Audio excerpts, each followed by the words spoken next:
Okie dokie, we're wrapping things up on Matthew 25 and the parable of the talents. And yesterday, we got into the sort of interpersonal deep water stuff, talking about two-talent guy and how underrated two-talent guy or two-talent lady is, and the advantages of conceiving of ourselves as somewhere in the middle as opposed to the very, very least vested or the very, very most talented. And today I want to pivot on to another observation, another thing I've been thinking about, the whole parable of the talents deal. And actually over in the subreddit where we discuss these things together, I noticed a couple of you raised the question as well. But this is one I've thought about a ton as I've reflected on this passage over the years. And that's this. What if two-talent guy or five-talent guy busted their butt and they were like, I understand the character of the master. I know who you are. I know what you want me to do. I think I understand your values. I understand what you vested me with. I want your kingdom to win. I am all in. So I am going to take a big chance and do this thing that I think is right. And I'm not doing it out of pride. I'm doing it out of humility and submission. Let's give this thing a go. And they take a big giant swing and they throw their whole life and all their potential and their reputation and everything at it. And it just, I don't know. It's nothing really happens. It just kind of didn't work. And then that was it. And then the master talks to that person. He's like, all right, so I gave you 5 talents. That is a ton. What do you got for me? And then maybe in hypothetical number 1, 5-talent guy is like, okay, I know who you are. I know what you want me to do. I think I understand your character. I think I understand your values. I really thought I was being shrewd and this was a good idea. And I went and I did this stuff and it didn't work. I got a 0% return. I didn't burn through your money. I also didn't make you any money. I mean, actually, I lost like 75 cents. So I came real close. I wanted it to work. I wish it had. Here's everything back. What do you think the master does in that situation? Based on what you've read in this parable and what you've seen throughout the whole book of Matthew. Keep chewing on that. Let me run a hypothetical number 2. Let's say 5-talent lady does all the same stuff, all the same motivation, everything. And then the master comes back and the master's like, all right, I'm back. 5-talent lady. What'd you do for me, Brenda? And Brenda's like, okay, about that. So I had a really good idea and I feel like I understood exactly what you wanted me to do and who you are. And I care deeply, entirely, I'm fully committed to your household and your success and the growth of your holdings. And I'm completely in. I saw a thing. I thought I was being shrewd about it. I took a gigantic swing and it went super, super, super badly. Well, what kind of badly are we talking about, Brenda? The kind of badly where I don't actually have any of it anymore.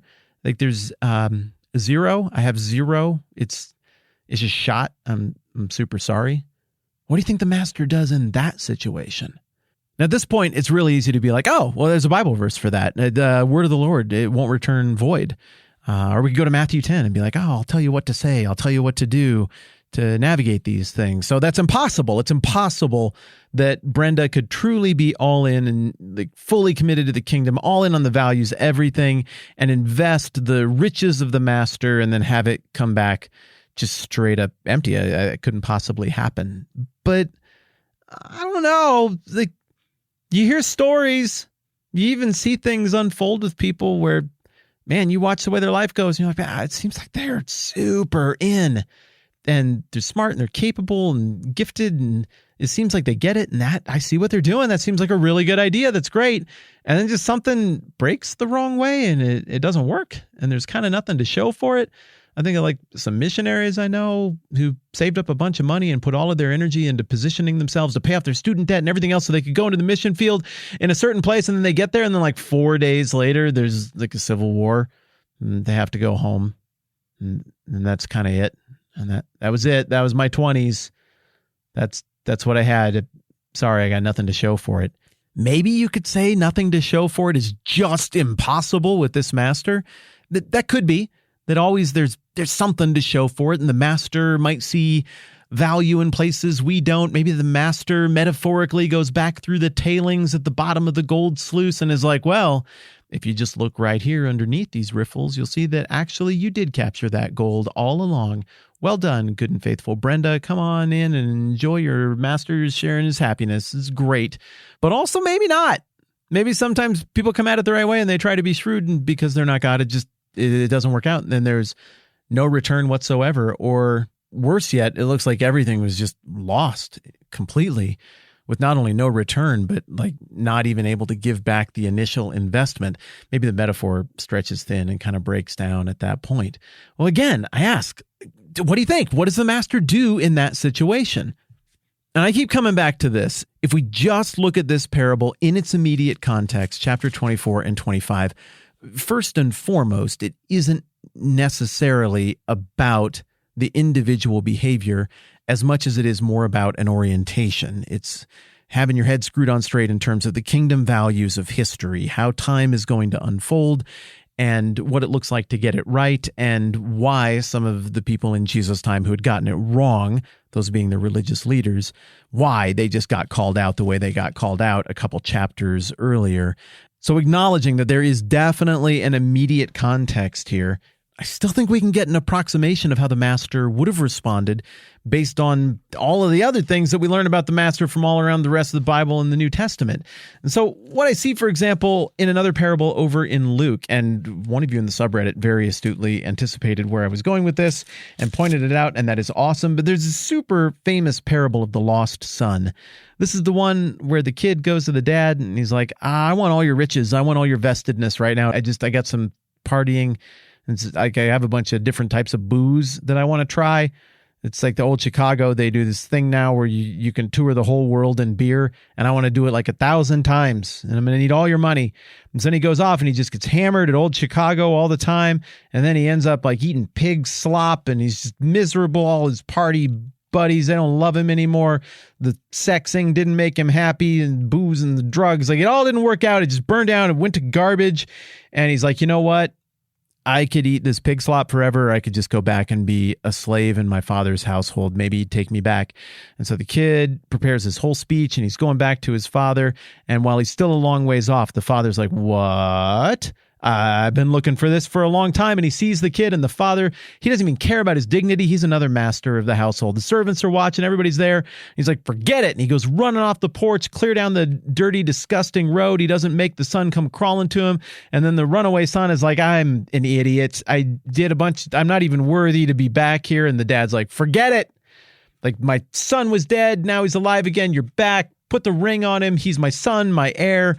He burned through everything I vested him with like an idiot, but here he is. And he's forgiven and he's restored, and there's celebration for all of that. You kind of got to square Matthew 25 with Luke 15, right? The context of Luke 15 is a bunch of fancy religious leaders, the people who are being condemned, and like the context of Matthew. Over in Luke, the fancy religious leaders, they're like, sinners are awful, and Jesus hangs out with them, and that's what makes Jesus bad. But all these sinners were like, they were figuring it out and they were repentant. And then Jesus tells these stories of the lost coin and the lost sheep, and then the culminating story, the lost son that we just reviewed. And so the point is like, I don't know, the provision of the grace of the master in this household is enormous.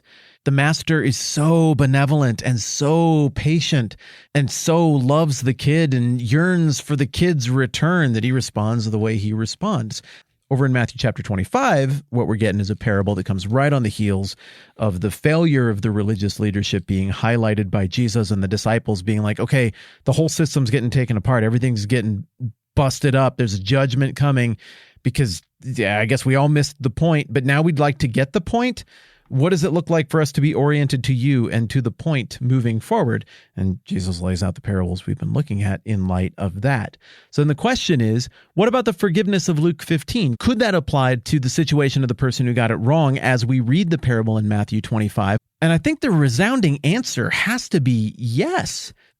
I had suggested earlier that we were going to have a short conversation landing the plane on Matthew 25, but what I am discovering as I sit here and game it out with you is that in my heart, I really wanted to talk a lot more about it because I am thinking about this too, and I don't want to rush it. So we're going to hit pause there. We're going to pick up right where we left off tomorrow. I'm Matt. This is the 10-Minute Bible Hour podcast. Let's do this again soon.